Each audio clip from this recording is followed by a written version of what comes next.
Hello everyone, this is भावना। आप सभी का स्वागत है कॉलेज विद भावना में। तो कैसे हैं सभी? होपफुली सब अच्छे होंगे। दिन में हमने वेरी शॉर्ट की एक क्लास की थी, तो आप लोग कह रहे हैं कि मैराथन करा दो, मैराथन करा दो। देखो, वेरी शॉर्ट मैंने आपको कराए हैं और मैं तब से ही आपका कंटेंट रेडी करने के लिए बैठी हुई हूँ, कर रही हूँ मतलब। तो मैंने सारे शॉर्ट क्वेश्चन इस वीडियो के अंदर रखे हैं और जो लॉन्ग टॉपिक हैं वो सारे मैंने करा दिए हैं प्ले लिस्ट में, ठीक है। बाकी अगर कल तक तैयार हो पाती है वीडियो तो मैं आपको करा दूंगी लॉन्ग टॉपिक की, नहीं तो वैसे रहेगा आपका कुछ नहीं, क्योंकि शॉर्ट भी हो गए, वेरी शॉर्ट भी हो जाएंगे, मतलब वेरी शॉर्ट भी हो गए, शॉर्ट अब हो जाएंगे और लॉन्ग मैंने आपको करा दिए हैं, ठीक है। बस इतना नहीं हो पाया कि मैं हर बार सारा कुछ मर्ज कर दे रही थी, लेकिन इस बार नहीं हो पाया तो कोई प्रॉब्लम नहीं है, लेकिन टॉपिक सारे हो गए हैं, ठीक है। तो स्टार्ट करते हैं बिना देरी किए। ये वीडियो बहुत इंपॉर्टेंट होने वाली है क्योंकि लास्ट 5 से 6 साल के जितने भी शॉर्ट टॉपिक पूछे गए हैं वो मैंने इसके अंदर सारे रखे हैं। तो इसी में से आपके सारे शॉर्ट टॉपिक मिल जाएंगे, क्योंकि एक दो टॉपिक नए आते हैं, बाकी रिपीटेड बहुत ज़्यादा होते हैं, ये आप देख भी रहे होंगे पेपर्स के अंदर, ठीक है। तो स्टार्ट करते हैं। वीडियो में बिल्कुल एंड तक बने रहना है। शॉर्ट टॉपिक मैंने आपको करा दिए हैं, वेरी शॉर्ट और शॉर्ट हम करने वाले हैं, ठीक है। वेरी शॉर्ट हम कर चुके हैं दिन में, वो आपने देख ली होगी क्लास, नहीं देखी है तो जाके देख लेना, 25 मिनट की है, ठीक है। ये सारे हमने कर लिए हैं और इसके आगे की जो पीडीएफ है वो मैंने अभी रेडी की है और रात हो गई है करते करते, देख लो तब से ही लगी हुई हूँ। आप लोगों के मैसेजेस में देख रही हूँ, लेकिन रिप्लाई क्या क्या करूँ, तब मैंने आपको बता दिया था कि मैं कराऊंगी तो कराऊंगी, ठीक है। यहाँ से आपके शॉर्ट क्वेश्चन से स्टार्ट हैं, 2023 के स्टार्ट करते हैं सबसे पहले। Component of knowledge. देखो, नॉलेज का जो टॉपिक है बहुत ही अच्छी तरीके से मैंने आपको कराया है और कंप्लीट पढ़ के जाना, क्योंकि नॉलेज से शॉर्ट में भी क्वेश्चन पूछा जाएगा, लॉन्ग में भी पूछेगा और वेरी शॉर्ट में भी पूछेगा, क्योंकि बुक का नाम ही नॉलेज, लैंग्वेज और करिकुलम है। एक टॉपिक नॉलेज का जरूर आएगा, नॉलेज क्या होती है, इसके सोर्सेज क्या है, इसके टाइप्स क्या है, इसके कॉम्पोनेंट क्या है, इसकी कैरेक्टरिस्टिक क्या है, 110% पूछेगा, ठीक है।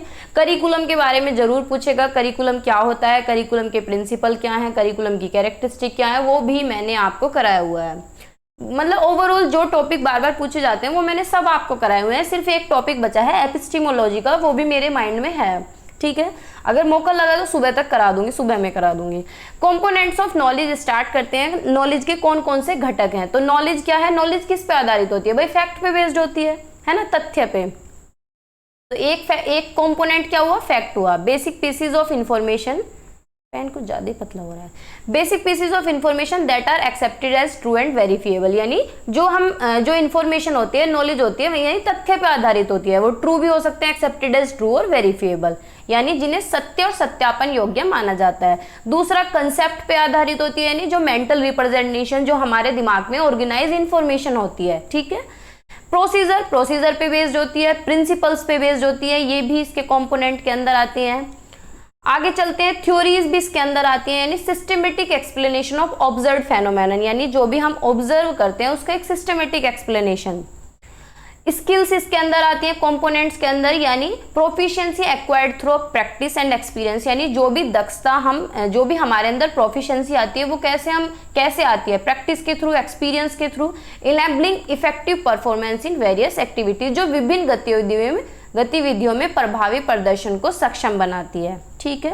एक्सपीरियंस इसके अंदर आ जाती है, यानी ये सारे चीज मिला के हमारी नॉलेज बनती है, ये सारे घटक हैं। हमारा एक्सपीरियंस हो गया, हमारी स्किल हो गई, हमारी थ्योरीज हो गई, हमारा व्यवहार, हमारे सिद्धांत, हमारी प्रक्रिया, हमारा कंसेप्ट, हमारे फैक्ट, जितनी भी ये सारी चीजें हैं, ये सारे मिला के क्या हो जाएंगे? कंपोनेंट हो जाएंगे नॉलेज के, यानी ज्ञान के घटक, ठीक है। फैक्ट यानी कोई भी नॉलेज है वो फैक्ट पे भी बेस्ड होती है, वो कंसेप्ट पे भी बेस्ड होती है, उसका एक प्रोसेस भी होता है, उसके प्रिंसिपल भी होते हैं, उसकी थ्योरीज भी होती हैं, उसकी स्किल्स भी होती हैं और वो एक्सपीरियंस पे भी बेस्ड होती है, ठीक है। ये सारी चीजें मिला के ये अगर हम कंबाइन कर दें तो क्या बनेगा? नॉलेज बनेगी, ठीक है। नॉलेज एंड इंफॉर्मेशन, इसमें डिफरेंस पूछा गया है, तो टेबुलर फॉर्म में हम देखेंगे कि इंफॉर्मेशन और नॉलेज में क्या डिफरेंस है।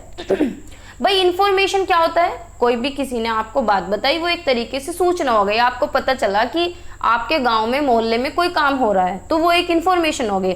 लेकिन नॉलेज क्या होती है? नॉलेज यानी एक तजुर्बा, एक्सपीरियंस जो आप गेन कर रहे हैं, ठीक है, वो होती है नॉलेज।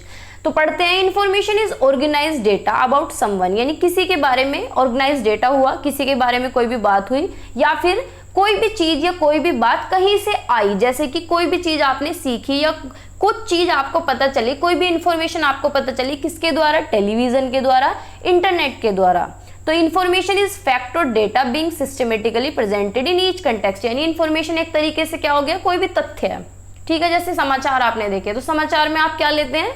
इंफॉर्मेशन लेते हैं, जो कि बहुत टेम्परेरी होती है कि आज के समाचार देखे, आज की इंफॉर्मेशन आपने पूरी गेन कर ली कि हमारे भारत में क्या क्या हो रहा है, ठीक है। फिर कल जब देखेंगे तो नई न्यूज आएगी कुछ भी, है ना। तो क्या है? तथ्य आपने देख लिए। लेकिन नॉलेज क्या होती है? अवेयरनेस और comprehension of a person's education और experience gain on the subject, यानी जो हम पूरे जीवन में सीखते हैं, टाइम टू टाइम सीखते जाते हैं, पूरे जीवन सीखते रहते हैं, वो हमारी एड ऑन होती रहती है, वो हमारी नॉलेज है, यानी ज्ञान है। अब आप लोग बीएड में आए हैं तो ऐसे ही थोड़ी ना आ गए, खाली इंफॉर्मेशन थोड़ी आपके पास क्या है? नॉलेज है। आपने 12th तक पढ़ाई की है, फिर उसके बाद ग्रेजुएशन, फिर पोस्ट ग्रेजुएशन, फिर बीएड किया, तो वो जो आपका एक्सपीरियंस है वो क्या है? नॉलेज है, ठीक है। किसी भी पर्टिकुलर सब्जेक्ट की, टॉपिक की, कोई भी चीज हो तो वो क्या है? नॉलेज है। It refers to relevant and objective information gain through experience, यानी कोई भी इंफॉर्मेशन, कोई भी सूचना जो आपको तजुर्बे से मिली हो, जो आपको अनुभव से मिली हो। इंफॉर्मेशन इजिली ट्रांसफर हो सकती है through different means, it can be transfer from both, मतलब बोल के भी ट्रांसफर हो सकती है और बिना बोले भी ट्रांसफर हो सकती है। लेकिन नॉलेज क्या है? बहुत बार आपको बहुत सारी चीजों का ज्ञान होता है, लेकिन आप इजीली उसे ट्रांसफर नहीं कर सकते, और कर पाते हैं तो बहुत सारे एफर्ट्स आपको लगाने पड़ते हैं, और सामने वाले को भी एफर्ट्स लगाने पड़ेंगे नॉलेज गेन करने के लिए। सूचना तो ले लेंगे, अब आप किसी को कोई भी बात बता रहे हो, अपनी बात बता रहे हो, तो उसका भी सुनने में मजा आएगा, आपका भी मजा आएगा। लेकिन अगर आप किसी को ज्ञान बांट रहे हैं, मानो आप पढ़ा ही रहे हैं किसी को, कोई पर्टिकुलर सब्जेक्ट आप पढ़ा रहे हैं 11th 12th के या कोई भी ग्रेजुएशन का, तो वो जो नॉलेज आप ट्रांसफर करेंगे वो डिफिकल्ट रहेगी, और जो बंदा गेन करेगा यानी जो आपसे सीखेगा उसके लिए भी डिफिकल्ट रहेगा, उसे भी एफर्ट्स लगाने पड़ेंगे, ठीक है। हिंदी में इधर देख लो, सूचना किसी के बारे में व्यवस्थित डेटा है, टेलीविजन, इंटरनेट आदि जैसे विभिन्न स्रोतों से प्राप्त की गई कोई चीज है, इसलिए सूचना प्रत्येक संदर्भ में व्यवस्थित रूप से प्रस्तुत किए जाने वाले तथ्य या डेटा है, ठीक है। इसी तरीके से ज्ञान है, हिंदी में देख लेना, पढ़ लेना। हिंदी में ही तो मैं वैसे एक्सप्लेन करती हूँ, है ना। स्कोप, इंफॉर्मेशन का स्कोप जो है नैरो है, क्योंकि information is not necessarily a knowledge, information के लिए कोई ज्ञान की जरूरत नहीं होती। आपको कोई भी बात पता चली, आपने किसी अगले इंसान को बता दी, आपको पता चल गई, ठीक है, तो उसके लिए कोई ज्ञान की जरूरत थोड़ी ना होती है। लेकिन नॉलेज जो है इसका वाइडर स्कोप है, इसके लिए इंफॉर्मेशन की जरूरत पड़ती है ना। अब आप बीएड के सब्जेक्ट पढ़ रहे हैं तो आप नॉलेज गेन कर रहे हैं, लेकिन नॉलेज गेन कैसे कर रहे हैं? इंफॉर्मेशन इकट्ठी कर करके, ठीक है। ओरिएंटेड इंफॉर्मेशन जो है वो थ्योरी ओरिएंटेड है, लेकिन जो नॉलेज है वो किस पे बेस्ड है? हमारे एक्सपीरियंसेस पे। मैं स्टार्टिंग से ही बता रही हूँ कि नॉलेज क्या है? एक्सपीरियंस पे बेस्ड है, यानी ज्ञान क्या है? हमें तजुर्बे, कहते हैं ना ज्ञान तजुर्बे से मिलता है, तो ज्ञान क्या है? अनुभव से मिलता है, ठीक है। इंफॉर्मेशन स्टैटिक इन नेचर है, और नॉलेज जो है डायनेमिक है, यानी नॉलेज जो है हमारी डायनेमिक है, फ्लेक्सिबल है, बदलती रहती है, एड ऑन होती चली जाती है। हमारे अनुभव जो है वो एड ऑन होते चले जाते हैं, इसकी क्या है? प्रकृति गतिशील है। नेक्स्ट क्वेश्चन है, language is the medium of instruction, यानी शिक्षा के माध्यम के रूप में भाषा, यानी भाषा क्या है? एक मीडियम है इंस्ट्रक्शन का, यानी कोई भी हम निर्देश देते हैं तो किसके द्वारा देते हैं? भाषा से ही तो देते हैं। तो भाषा क्या है? एक प्राइमरी मीडियम है, यानी प्राथमिक माध्यम है जिसके द्वारा हम इंस्ट्रक्शन देते हैं, बातचीत करते हैं, एजुकेशनल फील्ड में भी और सब फील्ड में भी। अब जैसे मैं आपको पढ़ा रही हूँ तो मैं इंस्ट्रक्शन कैसे दे रही हूँ? भाषा के द्वारा। या मैं किसी से बातचीत कर रही हूँ तो कैसे करूंगी? लैंग्वेज के द्वारा, ठीक है। ये हमें इस योग्य बनाता है कि हम नॉलेज दे सकें, इंफॉर्मेशन दे सकें, और आपको कोई भी चीज समझा सके, या आप किसी को कोई भी चीज समझा सकें, और दूसरे इंसान को या किसी को भी एंगेज कर सकें अपनी बातों में। जैसे कि कहते हैं ना, बातों में इंटरेस्ट आ रहा है, तो आप इस तरीके से कम्युनिकेशन कर रहे हैं कि आप सबको एंगेज कर लें, ठीक है। इसके अंदर क्या क्या चीजें आती हैं? बोलना, लिखना, पढ़ना, सुनना। तो लैंग्वेज प्रोफिशिएंसी बहुत जरूरी है अगर आप अच्छी टीचिंग करना चाहते हैं, और पढ़ना चाहते हैं, सीखना चाहते हैं और सिखाना चाहते हैं, ठीक है। Correlation of language and education, जो भाषा और शिक्षा है इनका सह संबंध क्या है? देखो, बिना भाषा के शिक्षा नहीं आ सकती और बिना शिक्षा के भाषा नहीं आ सकती, दोनों एक दूसरे से रिलेट हैं। हमें लैंग्वेज की ज़रूरत भी पड़ती है पढ़ने के लिए, भाई बोल के पढ़ेंगे, लिख के पढ़ेंगे, देख के पढ़ेंगे, सुनेंगे, उसके लिए भाषा की ज़रूरत पड़ेगी। और भाषा में एजुकेशन की ज़रूरत पड़ती है, खाली भाषा सीख लें और एजुकेशन ना लें तो भी काम नहीं चलने का। तो ये दोनों क्या है, एक दूसरे से कोरिलेटेड है, इंटरकनेक्टेड है। तो लैंग्वेज क्या है, एक प्राइमरी मीन्स है नॉलेज लेने का। भाई स्टार्टिंग जो है, माध्यम जो है वो भाषा ही तो है सीखने का। अब हम स्कूल में पढ़ने जाते हैं तो किसके माध्यम से सीखते हैं, कैसे सीखते हैं, टीचर हमें कैसे सिखाता है, लैंग्वेज के द्वारा सिखाता है ना। Proficiency in the language of instruction essential for academic success. अगर हमें अच्छी लैंग्वेज पे पकड़ है तो हमारी एकेडमिक सक्सेस जो है वो होगी। लैंग्वेज जो है हमारे कोग्निटिव डेवलपमेंट को शेप देती है, यानी हमारे दिमाग को, हमारे बौद्धिक विकास को क्या है, आकार देती है। और हमें एकेडमिक अचीवमेंट होता है, यानी हम अपने एकेडमिक में भी अच्छा कर पाते हैं। एजुकेशन बहुत ही इंपॉर्टेंट रोल प्ले करती है लैंग्वेज एक्विजिशन में और लिटरेसी डेवलपमेंट में, यानी शिक्षा का बहुत बड़ा रोल है। शिक्षा के द्वारा ही हम लैंग्वेज को सीख पाते हैं। अब स्कूल में जाते हैं, बच्चा इतना नहीं बोलना सीखता। भाई जब बच्चा 3 साल का होता है उसे इतनी ज़्यादा भाषा थोड़ी ना आती है। धीरे धीरे वो एजुकेशन के माध्यम से, कम्युनिकेशन के माध्यम से, इंटरेक्शन के माध्यम से क्या करता है, लैंग्वेज भी एक्वायर कर लेता है और अपनी एकेडमिक सक्सेस भी कर लेता है ना। लैंग्वेज क्या है, आइडियाज़ को एक्सप्रेस करना, दूसरे के साथ कोलैब करना और क्रिटिकल थिंकिंग में एंगेज होना, एनालाइज करना एजुकेशनल सेटिंग में चीज़ों को, ठीक है। बेसिस ऑफ करिकुलम, ये हमने डिटेल में भी पढ़ा है, क्वेश्चन पूछा भी गया है। तो कौन कौन से बेस हैं, फिलोसॉफिकल बेस। फिलोसॉफिकल बेस के अंदर हमने क्या क्या पढ़ा था, आइडियलिज्म पढ़ा था, रियलिज्म पढ़ा था यानी प्रकृतिवाद, और प्रेगमेटिज्म पढ़ा था, और एग्जिस्टेंशियलिज्म पढ़ा था। तो ये सारे क्या है, फिलोसॉफिकल बेसिस हैं, ठीक है। यानी guide by educational philosophies and beliefs about the nature and purpose of education. Psychological basis में हमने क्या पढ़ा था कि informed by the principle of learning, यानी इसके अंदर हम ये सीखते हैं डेवलपमेंटल साइकोलॉजी की, बच्चा कैसे सीखता है, बच्चा कैसे लर्न करता है, कंस्ट्रक्शन के थ्रू सीखता है, बच्चा अपने ज्ञान का निर्माण खुद करता है। तो ये हम साइकोलॉजी में सीखते हैं। सोशियोलॉजिकल बेसिस में हम किसके बारे में सीखते हैं, समाज के बारे में सीखते हैं कि समाज की वैल्यूज क्या हैं, समाज के रूल रेगुलेशन, समाज की जरूरत क्या है। इकोनॉमिक बेसिस, आर्थिक आधार पे हम क्या सीखते हैं कि हमें काम की ज़रूरत क्यों है, हम जॉब क्यों करना चाहते हैं, हमें पैसे की ज़रूरत क्यों है, आजकल उसकी सोसाइटी की डिमांड क्या है या बाजार की डिमांड क्या है, ये सारी चीज़ें। कल्चरल बेसिस यानी सांस्कृतिक आधार में हम क्या है, हम अपने कल्चर के बारे में सीखते हैं, कल्चरल हेरिटेज के बारे में, विभिन्नताओं के बारे में कि हमारा कल्चर कैसा है, दूसरे का कैसा है, दूसरे का पर्सपेक्टिव या दूसरे का कल्चर देखते हैं। टेक्नोलॉजिकल बेसिस में हम क्या देखते हैं, टेक्नोलॉजी के बारे में देखते हैं कि कौन सी टेक्नोलॉजी क्या है, कैसे है, क्या एडवांसमेंट है, डिजिटल लिटरेसी के बारे में सीखते हैं, ठीक है। तो ये क्या है, बेसिस ऑफ करिकुलम कंस्ट्रक्शन है। और अगर क्वेश्चन आता है बेसिस ऑफ करिकुलम कंस्ट्रक्शन का, तो आप फ्लो चार्ट भी बना सकते हैं, बीच में बेसिस ऑफ करिकुलम लिखेंगे और साइड में सारे इस तरीके से लिख देंगे, philosophical, psychological, sociological, economic, cultural, technological, दार्शनिक, मनोवैज्ञानिक, समाजशास्त्रीय, आर्थिक, सांस्कृतिक और तकनीकी, ठीक है। हिंदी वाले हिंदी में, इंग्लिश वाले इंग्लिश में। कैरेक्टरिस्टिक ऑफ लैंग्वेज, अब भाषा की विशेषता क्या है, तो आर्बिट्रेरीनेस यानी लैक ऑफ, बहुत बार ऐसा होता है कि शब्द कुछ है, हम बोल कुछ रहे हैं, जैसे कि नो है, नॉन, इसे हम क्या बोलते हैं, नॉन बोलते हैं, के साइलेंट है लेकिन वर्ड तो इसमें है, तो ये क्या है, लैक ऑफ इनहेरेंट कनेक्शन, यानी कोई कनेक्शन नहीं है, बोल रहे हैं नॉन और के इसमें साइलेंट है। तो ये क्या है, ये भाषा की विशेषता है कि भाषा क्या है, मनमानी, आर्बिट्रेरीनेस है। Productivity, ability to create and understand an infinite number of novel utterances, यानी नवीन कथनों के बारे में समझने की क्षमता है। Displacement, capacity to communicate about abstract concept, past events and future possibilities, यानी क्या है, विस्थापन, अमूर्त अवधारणाएं, पिछली घटना और भविष्य की संभावना के बारे में संवाद करने की क्षमता होती है। तो ये भाषा की विशेषता है, यानी भाषा के माध्यम से हम पिछली बातों की डिस्कशन भी कर सकते हैं, आज की बातों का डिस्कशन भी कर सकते हैं, ये सारी चीजें। कल्चरल ट्रांसमिशन, यानी लैंग्वेज के द्वारा, language is learn and pass down through social interaction with in a community, यानी भाषा हमें कैसे आती है, एक तरीके से अपने घर से, अपने परिवार से, समाज से इंटरेक्शन के थ्रू हम सीखते हैं भाषा को, और भाषा ऐसे ही पास डाउन होती है। हम जैसे बोल रहे हैं, अब हमारी जो भाषा है इसी तरीके से अगली जनरेशन सीखेगी, वो ऐसा तो नहीं टोटल इंग्लिश में बोलेगी, तो वो क्या है, पास डाउन हो रही है, ठीक है। ड्यूअलिटी, लैंग्वेज के बहुत सारे काम है, मल्टीपल लेवल पे काम करती है, साउंड पे भी, वर्ड पे भी और सेंटेंस पे भी। क्रिएटिविटी यानी नए नए एक्सप्रेशन हम जनरेट करते हैं और बहुत बार क्या होता है नए नए शब्द भी निकल के आते हैं, शब्दों का मीनिंग भी हम बदल देते हैं, बना लेते हैं इस तरीके से। इंटरचेंजेबिलिटी, इंडिविजुअल क्या है, कोई भी इंडिविजुअल प्रोड्यूस भी कर सकता है और लैंग्वेज को कॉम्प्रीहेंड भी कर सकता है। यूनिवर्सलिटी एंड वेरिएबिलिटी यानी भाषा सभी जगह जरूरी और सब लोग यूज करते हैं, सबकी बोली भी अलग होती है, सबकी बोली यानी कुछ जैसे हमारे यहाँ की बोली अलग है, दूसरी जगह की बोली अलग है, अलग अलग लैंग्वेजेस हैं, लेकिन होती तो सब जगह यूज है ना। तो क्या है इसका कैसा गुण है, यूनिवर्सलिटी यानी सार्वभौमिकता है इसके अंदर।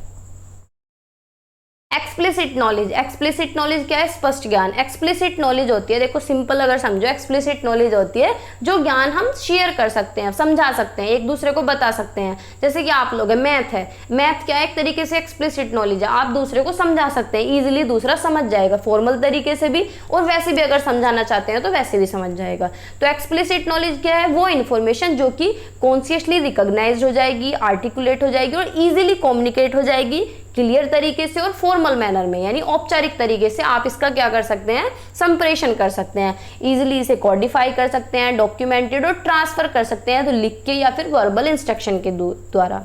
ठीक है, एग्जाम्पल क्या है इसके, जैसे कि कोई भी नॉलेज है वो तथ्य पर आधारित है, कोई भी थ्योरी है, कोई भी प्रोसेस है, कोई भी रूल है, हम दूसरे को समझा सकते हैं इजीली। तो एक्सप्लिसिट नॉलेज जो है वो ट्रेसिट नॉलेज जो है एक तरह से इसका उल्टा है। जो ट्रेसिट नॉलेज है हमने वेरी शॉर्ट में भी पढ़ा था, ट्रेसिट नॉलेज वो होती है जिसे हम दूसरे को समझा नहीं सकते, दूसरे को शेयर नहीं कर सकते। जैसे कि हमारा खुद का अनुभव, आप अपने अनुभव को बता तो सकते हैं लेकिन दूसरे को सिखा नहीं सकते, समझा नहीं सकते, कितनी भी कोशिश कर लें लेकिन वो बात नहीं आती है ना। तो ये क्या है, इंट्यूशन, हमारी धारणा, हम अपनी धारणा बता सकते हैं लेकिन किसी पे थोप नहीं सकते, उसे सिखा नहीं सकते कि भाई जैसी मेरी धारणा है तुम भी ऐसी रखो, ऐसे थोड़ी ना कर सकते हैं, सबका अपना अपना अलग होता है। तो बहुत सारी चीजें हैं, ऐसा ज्ञान जो हम दूसरे को बता नहीं सकते, दूसरे को समझा नहीं सकते, दूसरे को अप्लाई नहीं करवा सकते, वो होती है ट्रेसिट नॉलेज। तो एक्सप्लिसिट नॉलेज जो है वो ट्रेसिट की उल्टी है। ठीक है, तो इसमें यही लिखा है कि एक्सप्लिसिट नॉलेज जो है इसके कंट्रास्ट है ट्रेसिट नॉलेज के। ठीक है, हिंदी में भी देख लो भाई, फिर हिंदी वाले मुझे कहेंगे। एक्सप्लिसिट नॉलेज की कुछ कैरेक्टरिस्टिक है कि इसके अंदर क्या होती है, क्लैरिटी होती है, हम इजीली किसी को भी समझा सकते हैं क्लियर तरीके से। फॉर्मेलिटी है, फॉर्मल तरीके से हम दूसरे को पढ़ा सकते हैं, कोडिफाई कर सकते हैं, लैंग्वेज और सिंबल्स यूज कर सकते हैं। एक्सेसिबल, दूसरे तक पहुंचा सकते हैं, इजीली अवेलेबल करा सकते हैं दूसरे इंसान को। ट्रांसफरेबिलिटी, इजीली ट्रांसफर हो जाती है, शेयर हो जाती है, कम्युनिकेट हो जाती है। कॉन्शियस अवेयरनेस यानी सचेत जागरूकता, इंडिविजुअल क्या है इसमें कॉन्शियसली अवेयर रहते हैं। ठीक है, आगे चलते हैं। ज्ञान की अवधारणा, क्या है question, concept of knowledge, knowledge की कंसेप्ट पूछा है कि नॉलेज का कंसेप्ट क्या है। तो नॉलेज मतलब एक्चुअल में पूछा यही है कि नॉलेज है क्या। तो नॉलेज क्या है, expertise and skills acquired by person through experience और एजुकेशन, यानी या तो एजुकेशन से या फिर एक्सपीरियंस के द्वारा जो ज्ञान हम लेते हैं अनुभव के द्वारा या शिक्षा के द्वारा, वो क्या होती है, नॉलेज होती है। थ्योरेटिकल और प्रैक्टिकल, किसी भी सब्जेक्ट को लेके, किसी भी सब्जेक्ट की समझ या तो थ्योरेटिकल हो या प्रैक्टिकल हो या दोनों हो, तो वो भी क्या कहलाता है, ज्ञान कहलाता है। जो भी चीज हम जानते हैं, जो भी हमें पता है, what we know is everything knowledge, यानी what is known in a particular field, किसी भी फील्ड की नॉलेज रखना, किसी भी फील्ड के बारे में जानना, किसी भी फैक्ट के बारे में जानना, किसी भी इंफॉर्मेशन के बारे में जानना नॉलेज कहलाता है। किसी भी चीज को, किसी भी सिचुएशन को लेके, किसी भी फैक्ट को लेके अवेयर होना या एक्सपीरियंसेस गेन करना भी क्या है, नॉलेज है। नॉलेज पे इतना ज़्यादा फोकस इसलिए क्योंकि बना के आपको लिखना तो वहाँ नॉलेज के बारे में है, तो जितना पढ़ेंगे उसी हिसाब से लिखेंगे। तो इजी पॉइंट मैं रखती हूँ जिससे कि आप आराम से लिख दें। नॉलेज क्या है, अंडरस्टैंडिंग बेस्ड ऑन एक्सपीरियंस, यानी जो हमारे अनुभव पे आधारित होती है। ठीक है, एक्सपीरियंस यानी तजुर्बे पे। तो ऐसा कौन बोलते हैं, विलियम जेम्स। एली ने एक डेफिनेशन दी है कि नॉलेज क्या है, एक्सपीरियंस है या फिर इंफॉर्मेशन है दैट कैन बी कम्युनिकेटेड और शेयर, जैसे कि जिसे हम कम्युनिकेट कर सकते हैं या शेयर कर सकते हैं, ऐसा एली कह रहे हैं। प्लेटो ने एक डेफिनेशन दी है कि human behaviour flows three main sources, यानी हमारा जो व्यवहार है वो तीन तरीके से बता सकते हैं, दिखा सकते हैं, जैसे कि डिजायर के द्वारा, अपने इमोशन के द्वारा और नॉलेज के द्वारा। ऐसा कौन कहते हैं, प्लेटो। इच्छा, भावना और ज्ञान के द्वारा हम अपने नॉलेज को बता सकते हैं, फ्लो कर सकते हैं। एक ने कहा है कन्फ्यूशियस ने कि रियल नॉलेज वो है कि जब तुम सामने वाला आदमी कोई भी हो आपके सामने बोले जा रहा है और आपको पता है ये मूर्ख है और आप उसे इग्नोर कर दें या पहचान लें कि भाई ये मूर्ख है, तो वो भी रियल नॉलेज है। आपको कैसे पता है सामने वाला बेवजह की बात कर रहा है या कुछ भी फालतू बोल रहा है? तभी तो पता है क्योंकि आपको बहुत ज़्यादा ज्ञान है ना। नॉलेज इज फेमिलियरिटी, अवेयरनेस और अंडरस्टैंडिंग ऑफ समवन और समथिंग, यानी नॉलेज क्या है? किसी भी चीज़ को लेकर अवेयर होना, किसी भी चीज़ की समझ रखना, कोई भी चीज़ हो सकती है। नॉलेज क्या है? थ्योरेटिकल और प्रैक्टिकल, किसी भी सब्जेक्ट की थ्योरेटिकल और प्रैक्टिकल नॉलेज लेना क्या कहलाता है? नॉलेज कहलाता है। यानी किसी भी सब्जेक्ट की थ्योरेटिकल और प्रैक्टिकल समझ लेना नॉलेज कहलाता है। ठीक है, बहुत ज़्यादा तो नहीं होगा। नॉलेज क्या है? फैक्ट है, इन्फॉर्मेशन है, स्किल है, जो कि हम एक्सपीरियंसेस और एजुकेशन के द्वारा लेते हैं। नॉलेज का मतलब फैक्ट, मतलब वही बात घुमा फिरा के लिख रखी है, बस आपको भी घुमा फिरा के ही लिखनी है। ऑथेंटिसिटी ऑफ नॉलेज, ज्ञान की प्रमाणिकता। ऑथेंटिसिटी क्या होती है? ऑथेंटिक सोर्स होते हैं, जैसे कि एनसीईआरटी। एनसीईआरटी क्या है? उसमें बिल्कुल ऑथेंटिक डाटा मिलता है ना। तो नॉलेज की ऑथेंटिसिटी से मतलब है जेन्युइन नॉलेज होनी चाहिए, रिलायबल नॉलेज होनी चाहिए। नहीं, जिस चीज, जैसे कोई भी टीचर है, कोई भी टॉपिक समझा रहा है, तो वो रिलायबल कब है? अगर वो उसी टॉपिक के इर्द गिर्द घूमता रहे और बच्चे को समझा दे। ठीक है, तो वो क्या है? रिलायबल है। ट्रस्टवर्दीनेस होनी चाहिए, कि विश्वसनीय होनी चाहिए, भरोसे वाला होना चाहिए। तो ऑथेंटिक नॉलेज किस चीज पे आधारित होती है? Credible source. क्रेडिबल सोर्स जैसे कि एनसीईआरटी, इससे अच्छा एग्जाम्पल कुछ नहीं हो सकता। ठीक है, एक्यूरेट इन्फॉर्मेशन भी देती है हमें एनसीईआरटी और रिलायबल एविडेंस भी है इसके। फ्री फ्रॉम बायस है, वैसे तो बायस इसमें है थोड़ी सी, लेकिन इसे माना जाता है फ्री फ्रॉम बायस क्योंकि सबसे ऑथेंटिक एनसीईआरटी को ही मानते हैं अगर बुक्स में देखा जाए तो। डिस्टॉर्शन, मैनिपुलेशन और reflected true representation of reality, यानी इसमें सारे गुण मिलेंगे, ये वाले सारे के सारे। ये ऑथेंटिक भी है, इसमें फ्री फ्रॉम बायस भी है, रिलायबल भी है, क्रेडिबल सोर्स भी है। ऑथेंटिक नॉलेज किससे ऑब्टेंड होती है? अगर हमें ऑथेंटिक नॉलेज लेनी है तो हम कैसे लेंगे? आप लोग कैसे लेंगे? तो आप बहुत सारी साइट पे जाएंगे, रिसर्च करेंगे, दिमाग लगाएंगे, इधर उधर सोचेंगे और वेरीफाई करेंगे प्रोसेस को। अब मैं आपको कोई डेट बता रही हूँ, बहुत बार ऐसा होता है कि गलती हो जाती है, तो आप लोग क्या करते हैं? उसे वेरीफाई करते हैं, तो वो क्या है? ऑथेंटिक नॉलेज है। ठीक है, सुनिश्चित करेंगे उसकी वैलिडिटी और इंटीग्रिटी को। Correlation of language and education, language और एजुकेशन का कोरिलेशन है, शायद पीछे भी ये क्वेश्चन आया है। कोरिलेशन जो भी था, हाँ। भाषा और शिक्षा का सहसंबंध क्या है? भाई मीडियम ऑफ इंस्ट्रक्शन है, भाषा क्या है? मीडियम ऑफ इंस्ट्रक्शन है, यानी हम कैसे संप्रेषण करते हैं, क्लास में कैसे इंस्ट्रक्शन देंगे, पढ़ाएंगे कैसे। तो एजुकेशन का इन्वॉल्वमेंट तो हुआ, पढ़ा रहे हैं, लेकिन इन्वॉल्वमेंट किसका भी हुआ? लैंग्वेज का भी हुआ। तो दोनों क्या है? एक दूसरे से कोरिलेट हैं। हम ज्ञान का एक्वायर करते हैं, नॉलेज एक्वायर करते हैं, तो नॉलेज एक्वायर करते हैं यानी एजुकेशन एक्वायर करते हैं, लेकिन करते कैसे हैं? लैंग्वेज के द्वारा, है ना, पढ़ के, बोल के, सुन के। कॉम्प्रिहेंशन और एक्सप्रेशन दोनों ही इसका काम है, समझ और अभिव्यक्ति भी करते हैं। लैंग्वेज समझते भी हैं, एक्सप्रेस भी करते हैं।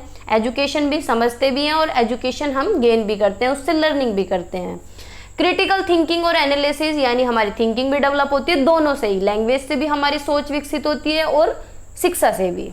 ठीक है, लिटरेसी डेवलपमेंट होती है, यानी साक्षरता विकास होता है, यानी हम अपना एकेडमिक भी डेवलप करते हैं, सारी चीज़ें हमारी डेवलप होती है, हमारी कम्युनिकेशन, हमारी रीडिंग, राइटिंग, लिसनिंग, सारी चीज़ें, और एक तरीके से लाइफ लॉन्ग लर्निंग होती है। कल्चरल अंडरस्टैंडिंग, यानी संस्कृति की समझ रखते हैं, तो लैंग्वेज के द्वारा भी रखते हैं और एजुकेशन के द्वारा भी, दोनों का ही रोल है। Merits of chronological approach of curriculum construction, यानी पाठ्यचर्या निर्माण के कालानुक्रम दृष्टिकोण के गुण। एक सेकेंड रुकिए।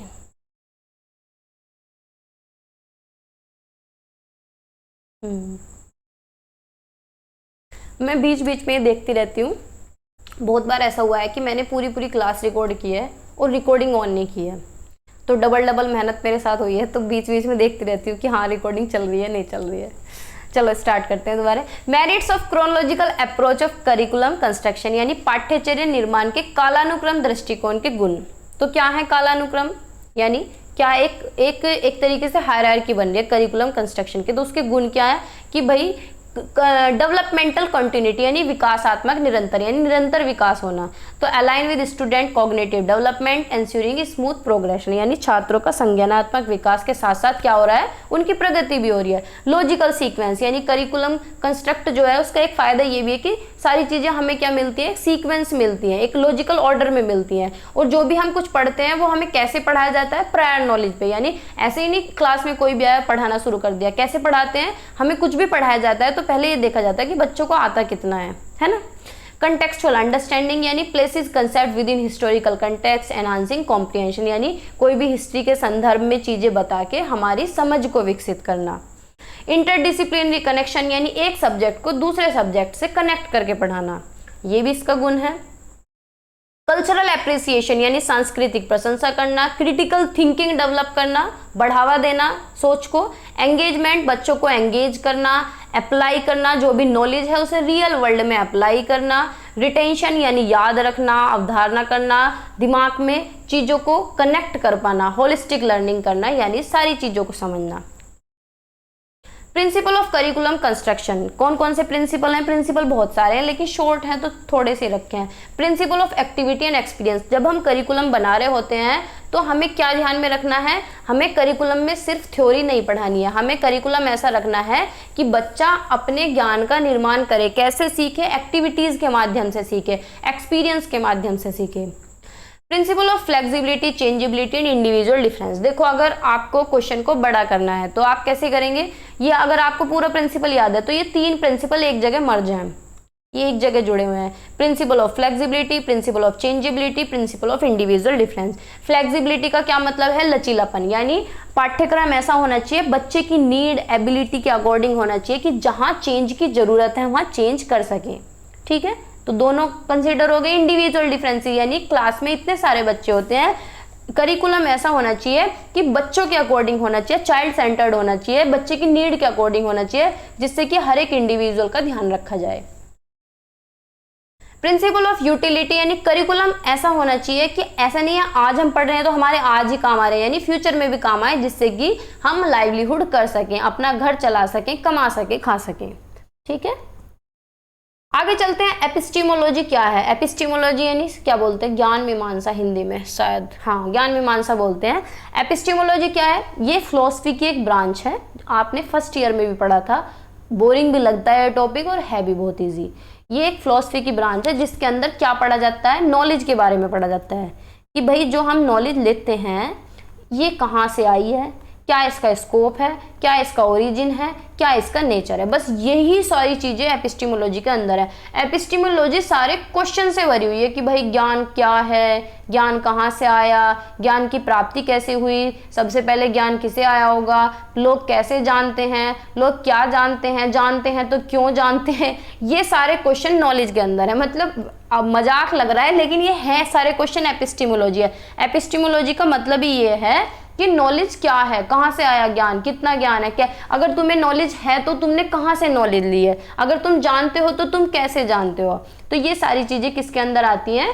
एपिस्टीमोलॉजी के अंदर आती है। ये सारे क्वेश्चन आपको लिखने हैं।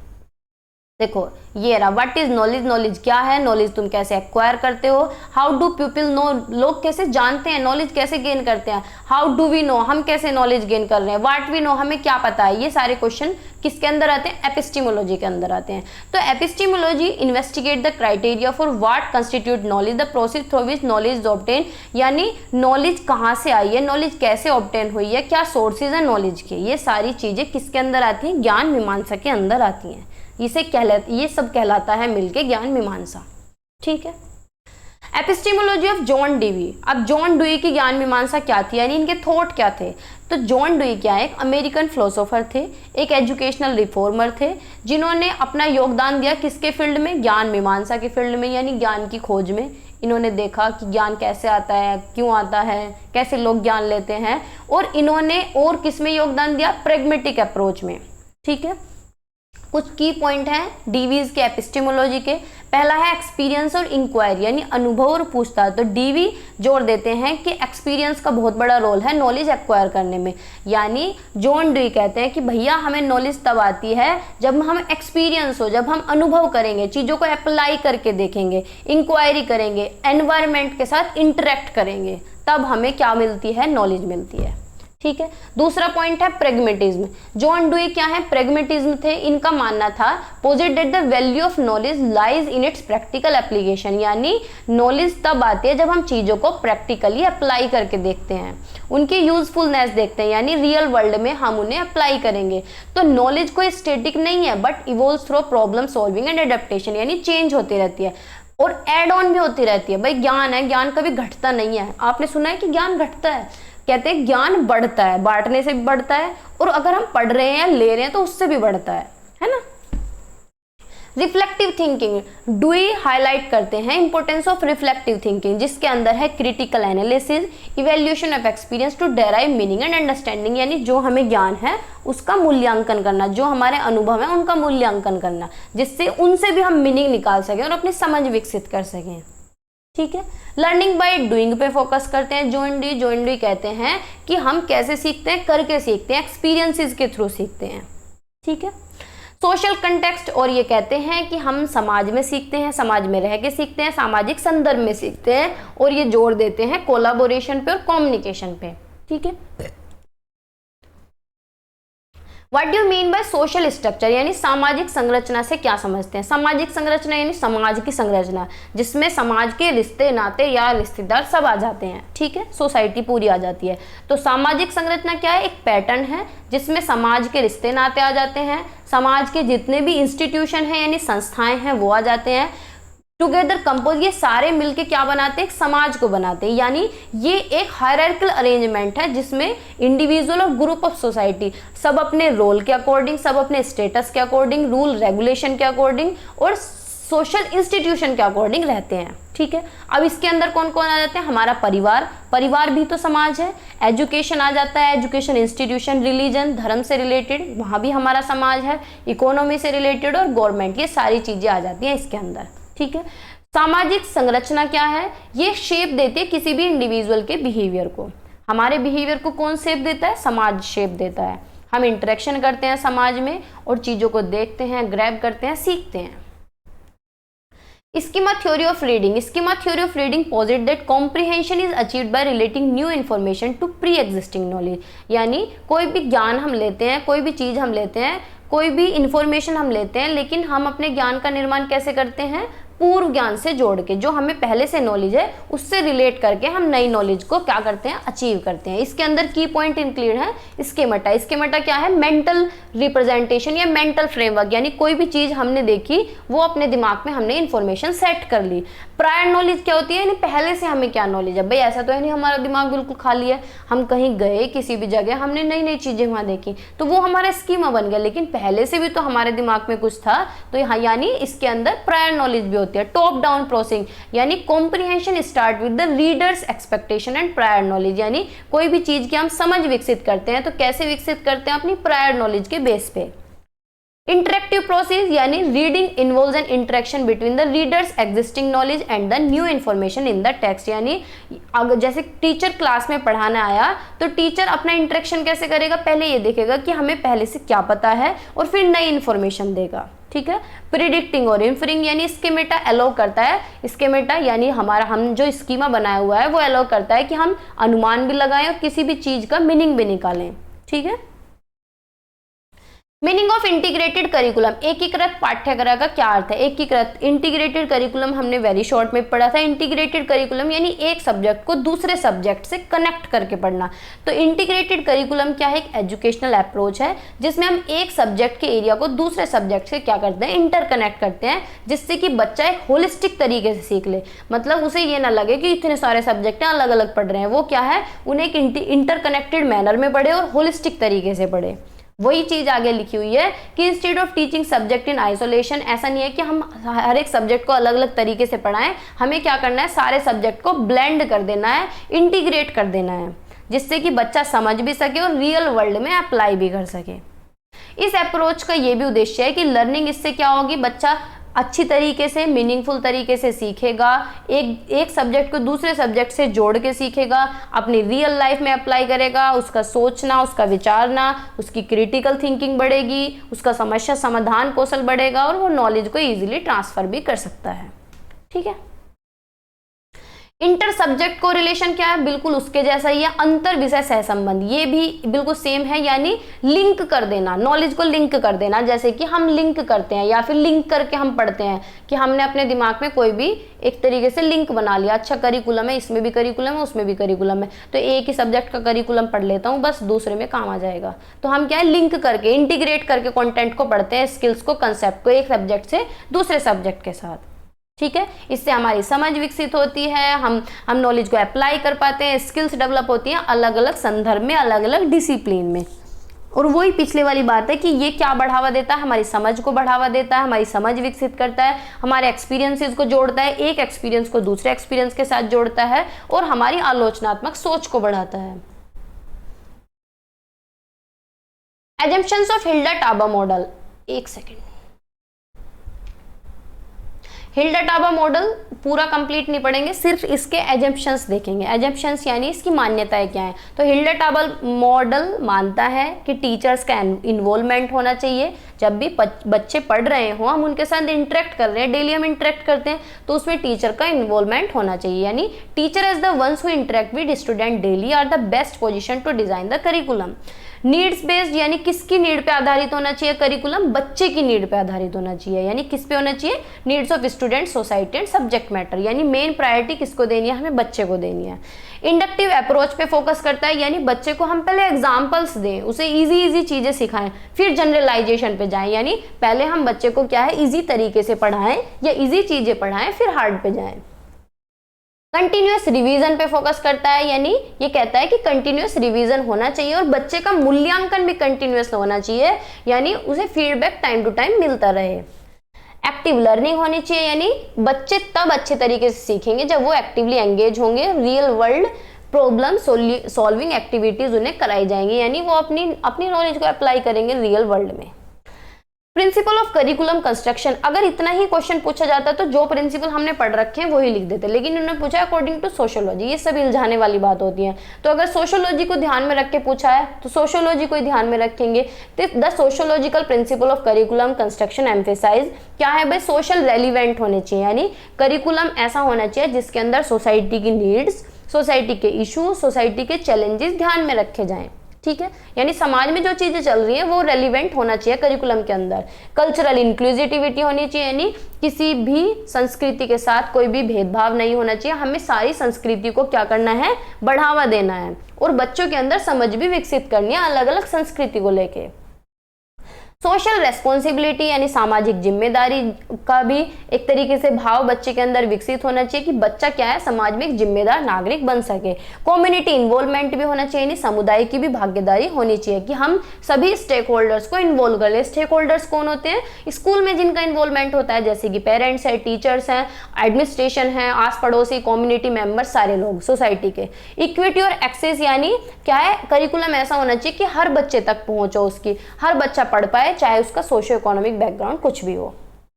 ठीक है।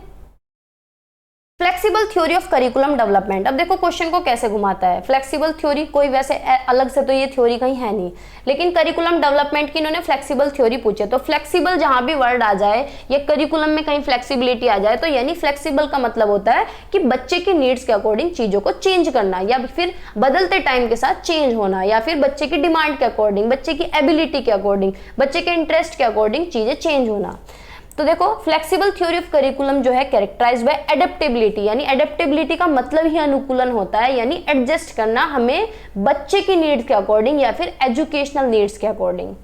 लर्नर सेंटर्ड यानी फोकस करना है हमें अलग अलग, देखो सब तरीके के बच्चे हैं, डाइवर्स नीड्स पे हमें फोकस करना है, उनकी इंटरेस्ट पे हमें फोकस करना है, उनकी एबिलिटीज पे फोकस करना है। रेस्पॉन्सिव टू चेंज, अगर चेंज करने की जरूरत है तो हमें चेंज भी करना चाहिए सोसाइटी की चेंज के अकॉर्डिंग, सोसाइटी की डिमांड के अकॉर्डिंग। कोलैबोरेटिव प्रोसेस यानी सबको इन्वॉल्व करके रखना है, सारे स्टेक होल्डर्स को, टीचर्स को, पेरेंट्स को, कम्युनिटी को।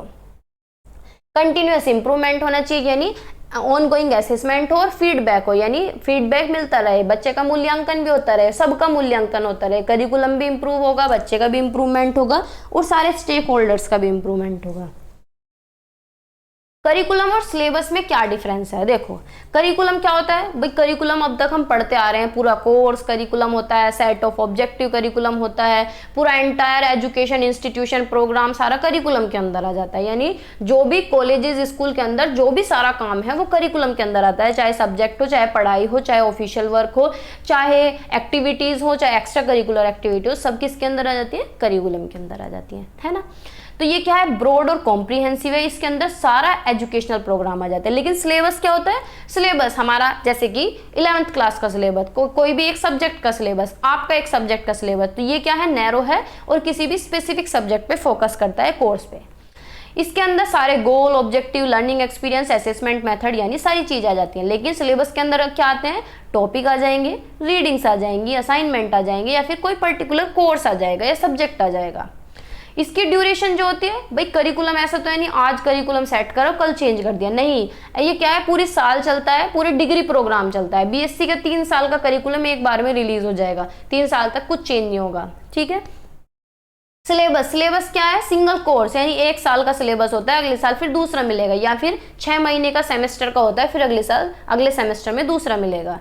ये क्या है? ओवरऑल एजुकेशनल एक्सपीरियंस आ जाते हैं, लॉन्ग टर्म लर्निंग आउटकम है इसके। लेकिन सिलेबस क्या है? डेली टीचिंग या लर्निंग एक्टिविटीज इसके अंदर आ जाती हैं। इसमें करिकुलम कमेटीज, एजुकेशनल अथॉरिटी सारे आ जाते हैं, सभी मिलके विकास करते हैं। लेकिन सिलेबस पे कौन ध्यान देता है? सिलेबस को कौन कराता है? टीचर कराता है या इंस्ट्रक्टर कराता है? इंस्ट्रक्टर यानी टीचर ही है यहाँ पे। करिकुलम क्या है? फ्लेक्सिबल है, इसमें हम एडजस्ट कर सकते हैं एजुकेशनल गोल्स और बच्चों की नीड्स के अकॉर्डिंग। लेकिन सिलेबस क्या है? रिजिड है, एक बार बुक का सिलेबस फिक्स हो गया, क्या तुम चेंज कर दोगे? नहीं कर सकते, उसे ही पढ़ाएंगे, चाहे समझ आओ मत आओ, कोई प्रॉब्लम नहीं है, पेपर देने हैं, ठीक है। आगे चलते हैं। ऑब्जेक्टिव ऑफ टीचिंग स्पेलिंग, यानी जो हम वर्तनी सीखते हैं, स्पेलिंग सिखाते हैं बच्चों को, उसका क्या मतलब, उसका उद्देश्य क्या है? तो इससे क्या है? बच्चों की एक्यूरेसी डेवलप होती है, यानी सटीकता डेवलप होती है। वो फिनीम को लेकर अवेयर होते हैं, यानी ध्वनियों को लेकर जागरूक हो जाते हैं। जैसे कि हम बच्चों को डिक्टेशन बोलते हैं, तो वो क्या होता है? इसलिए तो बोलते हैं कि उनकी स्पेलिंग अच्छी हो, उनकी एक्यूरेसी अच्छी हो, उनकी फिनेमिक अवेयरनेस अच्छी हो, उनकी वोकैब बढ़े, वर्ड पावर बढ़े, शब्दावली का विस्तार हो, रीडिंग कॉम्प्रिहेंशन उनकी बढ़े, लिखने की जो प्रोफिशिएंसी है, जो लेखन दक्षता है वो बढ़े, उनकी मेमोरी स्किल बढ़े, वो चीजों को पहचानना सीख जाए, अच्छा ये वर्ड है ऐसे लिखा जाएगा, चाहे वो कितना भी बड़ा वर्ड हो, कॉन्फिडेंस उनका डेवलप हो जाएगा, है ना। थ्योरीज ऑफ लैंग्वेज डेवलपमेंट, देखो शॉर्ट में पूछा गया है तो शॉर्ट में पढ़ेंगे। बहुत सारी थ्योरी है, जैसे कि चॉम्स्की की थ्योरी है। चॉम्स्की क्या कहते हैं? लैंग्वेज एक्विजिशन डिवाइस, यानी लैंग्वेज को हम कैसे एक्वायर करते हैं। स्किनर थ्योरी, स्किनर क्या कहते हैं? लर्निंग थ्योरी, यानी हम चीजों को कैसे सीखते हैं, यानी हमें लैंग्वेज अगर सीखनी है तो हम कैसे सीखेंगे? रीइंफोर्समेंट से और इमिटेशन से, यानी नकल करके, और पुनर्बलन से, यानी पॉजिटिव रीइंफोर्समेंट भी हो सकता है, नेगेटिव रीइंफोर्समेंट, यानी कोई भी काम हम कर रहे हैं तो हमें शाबाशी भी मिलेगी और दंड भी मिल सकता है, तो ऐसा कौन कहते हैं? स्किनर कहते हैं। इंटरेक्शनिस्ट यानी वाइगोत्स्की क्या कहते हैं? कि हम कैसे सीखते हैं? सामाजिक संदर्भ से सीखते हैं, समाज में अंत्यक्रिया करके सीखते हैं, अपने समाज से सीखते हैं। कोग्निटिव डेवलपमेंटल थ्योरी, पियाजे क्या कहते हैं? कि बच्चे अपने ज्ञान का निर्माण खुद करते हैं, यानी अपनी नॉलेज को खुद कंस्ट्रक्ट करते हैं, खुद से सीखते हैं, ठीक है। कनेक्शनिज्म मॉडल ये सजेस्ट करते हैं कि लर्निंग किस पे बेस्ड है? न्यूरल कनेक्शन पे बेस्ड है, एक्सपोजर से सीखते हैं और प्रैक्टिस के द्वारा सीखते हैं, ठीक है। नॉलेज पैटर्न, यानी जो हम ज्ञान लेते हैं उसका पैटर्न क्या है, कैसे क्या है वो, मतलब उसका एक तरीके से उसका ढंग क्या है ना। तो पैटर्न क्या है? कि हम पहले क्या है? Arranging information in a coherent structure, कोई भी हमें नॉलेज है तो हम उसे क्या करेंगे? ऑर्गेनाइज करेंगे, फिर उसका क्या करेंगे? रिट्रीवल, यानी रिकॉल करेंगे और उस नॉलेज को अप्लाई करेंगे। फिर देखो अगला भी ऑप्शन यही है, तो इसको लिख लो या इसको लिख लो या दोनों को लिख लो, यानी जो भी नॉलेज है उसे अलग अलग संदर्भ में यूज करके देखेंगे, फिर उसकी समझ विकसित करेंगे, लर्निंग एफिशिएंसी यानी एफिशिएंसी डेवलप करेंगे, एफिशिएंसी को बढ़ाएंगे सीखने की और सिखाने की, प्रॉब्लम सॉल्विंग डेवलप करेंगे, कम्युनिकेशन करेंगे और कुछ नया नया करने की कोशिश करेंगे, क्रिएटिविटी, ठीक है। संगठन करेंगे, पुनर्प्राप्ति, अनुप्रयोग, समझ विकसित करेंगे, सीखने की दक्षता और प्रक्रियाओं की दक्षता को बढ़ाना, समस्या समाधान करना, संचार करना, नवाचार करना, ठीक है।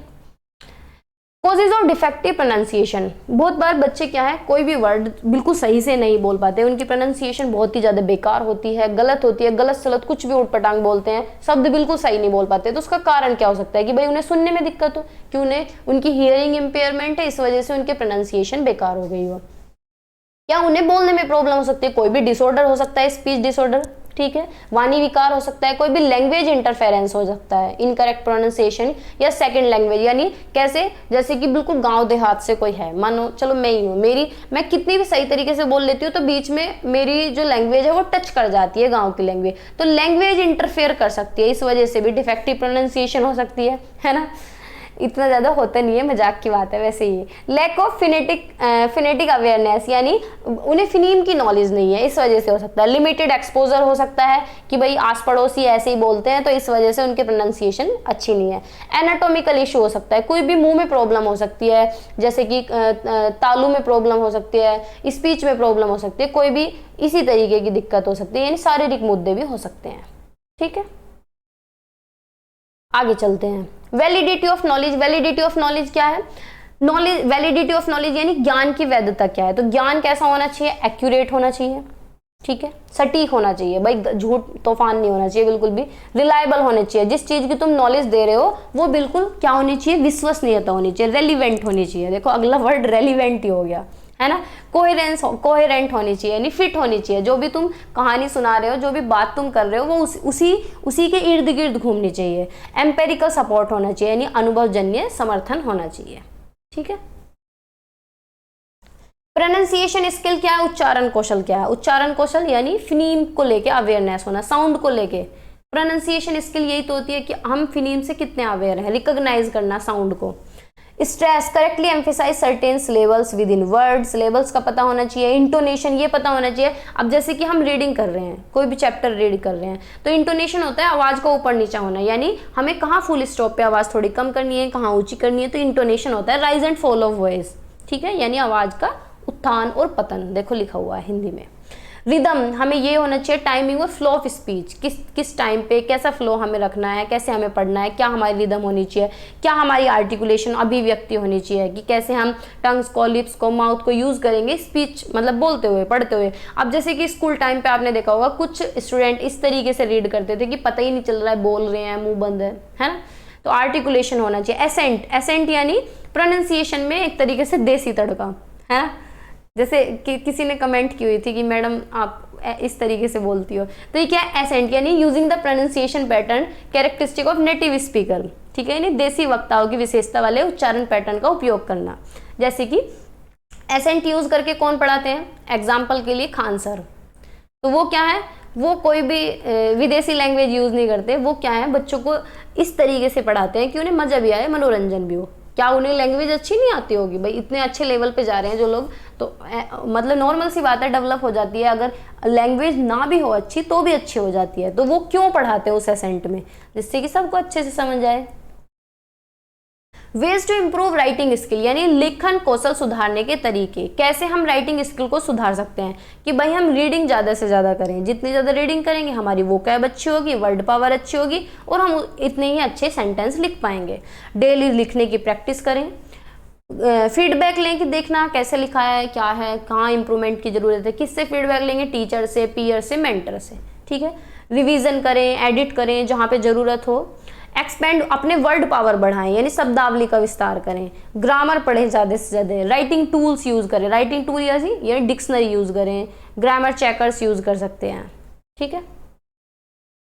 Gandhi ji view on child centred education, बाल केंद्रित शिक्षा पर गांधी जी के क्या विचार थे? तो गांधी जी यही चाहते थे कि बच्चे का क्या होना चाहिए? सर्वांगीण विकास हो, समग्र विकास हो। समग्र विकास में उसके शरीर का विकास, उसके दिमाग का विकास, आध्यात्मिक विकास, उसके इमोशन का विकास, सारे विकास इसके अंदर आ जाएंगे, फिजिकल, मेंटल, सोशल, स्पिरिचुअल, ठीक है।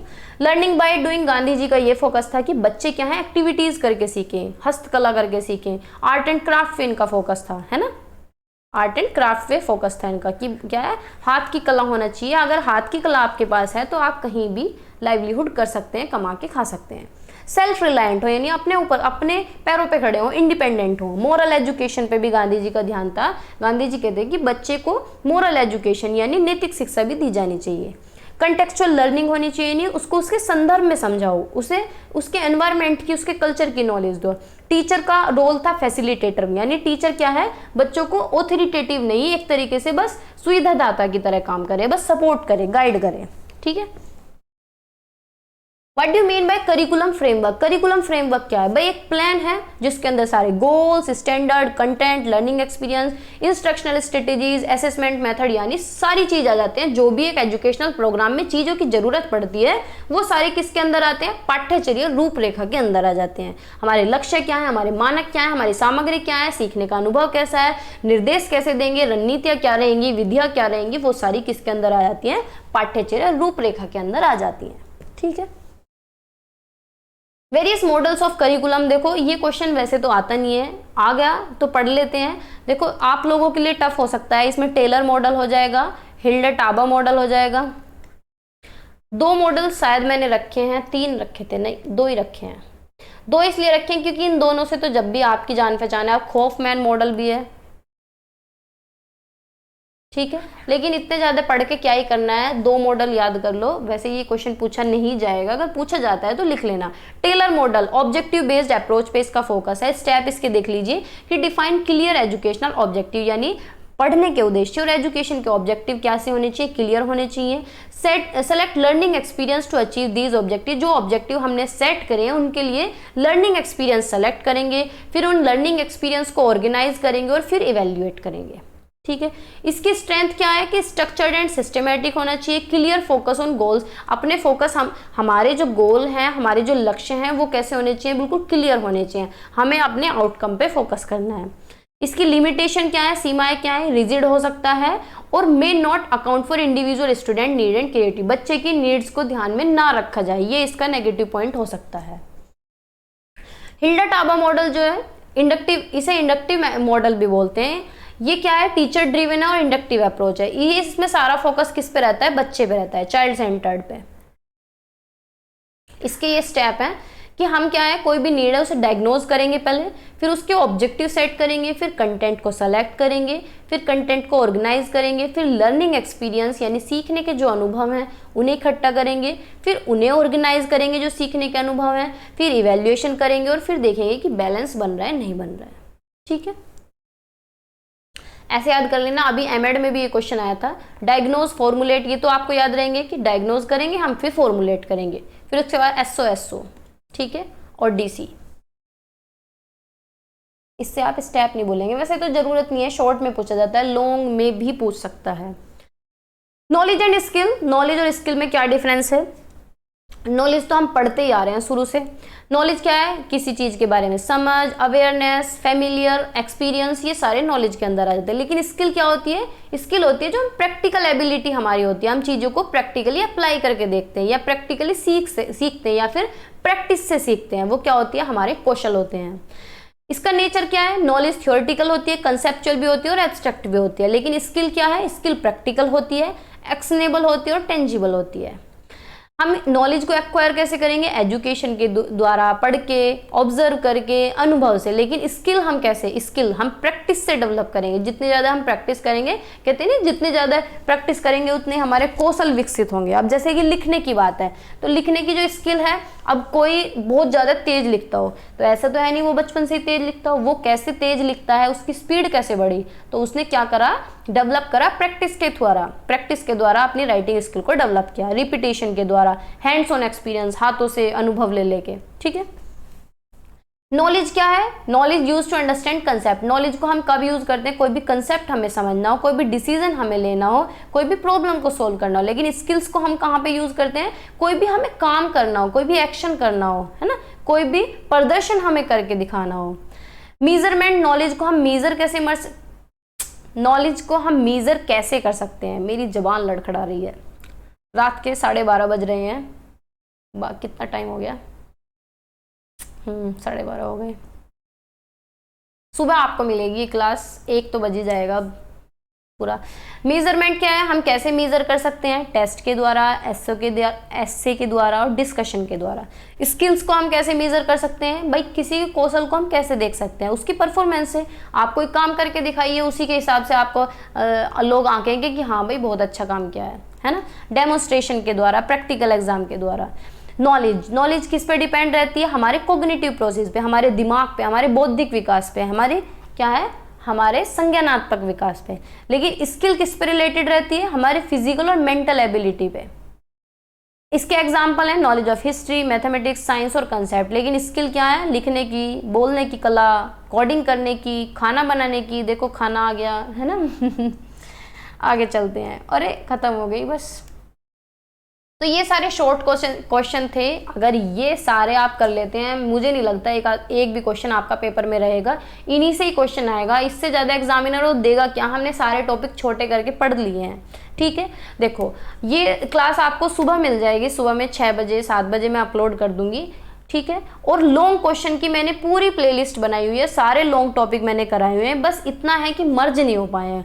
मानो अगर वैसे मैं कोशिश करूंगी कि मैं एक मैराथन करा पाऊँ, लेकिन अगर नहीं करा पाई तो आप वो सारे टॉपिक पढ़ के चले जाइए। ठीक है, वो सारे टॉपिक ही तो मैं मर्ज करके पढ़ाती हूँ मैराथन्स में। इस बार ये है मैराथन नहीं करा पाई क्योंकि कल मेरा भी एग्जाम था एमएड का, तो सिचुएशंस ऐसी हो रही हैं, तो अब करना पड़ रहा है एडजस्ट। अपने भी एग्जाम देने पड़ रहे हैं, घर में भी देखना पड़ रहा है, मम्मी भी बीमार हैं, गेस्ट भी आ रहे हैं, और आप लोगों के एग्जाम है, और मेरी जिम्मेदारी है कि आपको मैं कंटेंट प्रोवाइड करा सकूं, पढ़ा सकूं। वो मैं टाइम निकाल के पढ़ा रही हूँ। ठीक है, तो बाय, टेक केयर, पढ़ते रहिए, मुस्कुराते रहिए, मेरे साथ जुड़े रहिए। अगर चैनल पे नए हो तो सब्सक्राइब कर देना, लाइक शेयर आप कर ही देते हैं, बहुत प्यार देते हैं, इतने प्यारी प्यारी कमेंट करते हैं, मन खुश हो जाता है। बस और क्या ही चाहिए, है ना। चलो ठीक है, बाय बाय।